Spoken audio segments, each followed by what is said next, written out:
Nakita na nga natin kung ano ang sistema at strategy na pinatakbo ni Coach Tim sa ating Gilas team ngayon sa kanilang unang naging laban dito sa team ng Hong Kong, at talaga nga naman na nakita natin ang kakaibang laro na ginawa dito ng ating Gilas team, kahit na ang iba ay sinasabi nga raw na isa sa pinakamahina ang team ng Hong Kong, kaya naman madaling natalo ito ng ating Gilas Pilipinas sa unang laban na to sa window 1 ng Group B. Kahit pa nga raw sa mga player di hamak nga raw na lamang ang ating Gilas, kaya nga talagang bonus game nga raw para sa ating Gilas ang laban na to na nangyari kontra sa Hong Kong. Para sa akin wala na at hindi na importante ang bagay na yan, at samahan nyo na lang ako na alamin at suriin ngayon ang sistema at napaka-epektibong strategy na ginawa dito ni Coach Tim para nga manalo sa laban na ito, at para rin maabot nito ang goal niya na makuha ang top 1 slot para sa window 1 ng FIBA Asia Qualifier Game. Pero bago yan ay hihingin ko muna ang sandaling oras nyo para suportahan ang aking channel at mag-subscribe, then click the notification bell. Maraming salamat sa inyo. Para sa akin, isa sa napaka-importante at mahalagang bagay dito kay Coach Tim ang magandang sistema na ginagawa nito sa kanyang mga player at ang connection nito sa kanyang mga player na hinahawakan. Kita natin halos lahat ng player natin sa unang game na to nagamit ng maayos, at nakita natin ang magandang versatility nito sa loob ng court. At talaga nga naman na nakita natin sa Gilas ang napakagandang movement ng bola sa loob ng court. Talagang nakita natin kung gaano kalaki ang advantage na ginagawa ng rotation ngayon ng ating Gilas team. Makikita nyo sa mga video na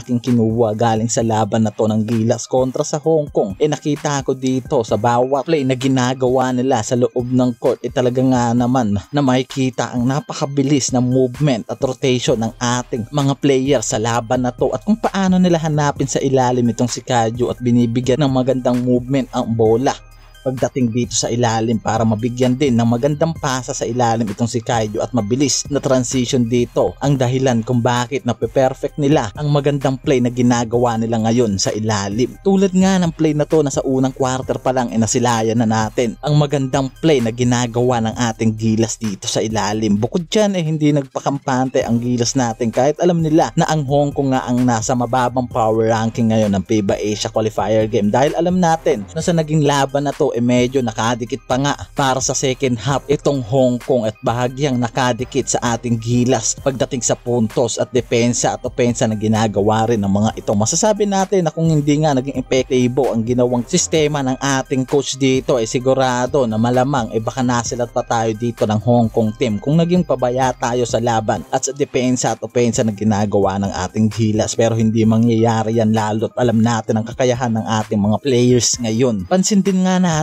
dito ang magandang depensa na ginagawa ng ating Gilas team sa loob ng court. Kita natin ang ginagawang depensa ng ating Gilas, dalawa sa labas, isa sa gilid, at JB Omalonso ang nakasuporta dito kay Kaido sa gitna. Kaya naman isipin mo kung makaligtas man sa opensa sa labas itong mga player ng Hong Kong siguradong aabutin sa gitna natin ang makakaligtas na player sa depensa sa labas ng Gilas, at ang maganda dyan may nakasuporta pa na second block sa ilalim itong ating gitna, at masasabi natin magandang strategy yan at naging epektibo ang ginagawa na yan ng ating Gilas sa laban na to. At ang isa pa nga sa nakakabilib sa ginagawa nitong si Coach Tim Con sa game na to nagamit niya ng tama ang ating mga Gilas player sa kanilang mga role sa loob ng court. Kita natin ang naging sobrang magandang connection ng mga ito sa loob, at makita natin mula dito kay KQ, Brownlee, Kaido, Thompson, Ramos at ang iba pa na talaga nga naman na nakakagulat, dahil kung iisipin nga natin na sa isang linggong preparation na ginawa dito ni Coach Tim sa ating Gilas talagang nakapa nito ng tama at nakuha nito ang laro at versatility ng ating bawat Gilas player. Kaya naman nakita natin ang napakagandang takbo ng laro at magandang movement ng bola at mabilis na transition ng mga player natin dyan sa laban na to ng ating Gilas. Wala nga tayong nakita dyan na player na hindi nagamit nitong si Coach Tim sa loob at sa game na to. Talagang lahat ng player natin dyan sa Gilas nakapaglaro at talagang nagamit ng tama sa kanilang mga role, tulad nitong sila Perez, Thompson, Malonzo, Newsom. Para sa akin napakaganda ng ginawa ni Coach Tim sa pagsiswitching sa mga player niya sa loob ng court, dahil gumana lahat at nagamit ang versatility at abilidad ng bawat player natin dito sa game na to. Nakita naman natin dito kay Kaido na talagang gamit na gamit ni Coach Tim ang batang sentro natin na to, at nakita naman natin ang napakagandang resulta sa ginawa nitong si Coach Tim dito kay Kaido sa game. At talagang nakita natin kung paano gamitin ni Coach Tim itong si JB para ilabas nailabas ang kakayahan na meron itong si Kaiju sa ilalim at nakita natin na gamit ng maayos ang versatility nitong si Kaiju sa ilalim. Kaya naman masasabi natin na epektibo at maganda ang takbo ng laro ng ating Gilas ngayon. Mula sa depensa at opensa, kita natin ang mataas na kalidad ng mga ito. Sa transition and switching ng ating mga player